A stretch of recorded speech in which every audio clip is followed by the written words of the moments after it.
संतोष देशमुख हत्या प्रकरणातील मुख्य आरोपी असलेल्या वाल्मिक कराड्याच्या सांगण्यावरूनच कारागृहात मारहाण केल्याची तक्रार महादेव गित्तेनं केली।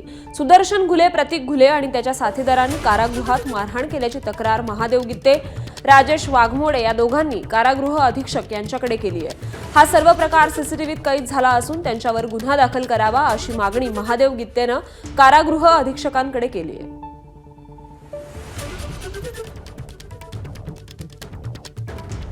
दरम्यान मारहाणीच्या दिवशीचे सीसीटीव्ही फुटेज द्यायला वेळ का लागतो असा सवाल महादेव गित्तेच्या पत्नी मीरा गित्ते यांनी उपस्थित केलाय। काल पत्र दिलं पण त्याच्यात बी त्यांची एकच मागणी आहे की सीसीटीव्ही फुटेज द्यावेत। मग हे का विलंब लावतात सीसीटीव्ही फुटेजसाठी? यांनी देऊन टाकाव ना, असं काही झालेलं नाहीये तर यांनी देऊन टाकाव। आणि दुसरी गोष्ट अशी माहिती झाली की पोलिसांच्याच लाठीकाठीने मारहाण झालेली आहे। मी आज SP सरांशी बोलायला चाललेली आहे। सरांनी म्हणजे टाइम घेतलेला मी त्यांच्याकडून, अपॉइंटमेंट झालेली माझी। 4 वाजता बोलून सविस्तर मी त्यांना बोलून सगळ्या गोष्टी सांगणार आहे।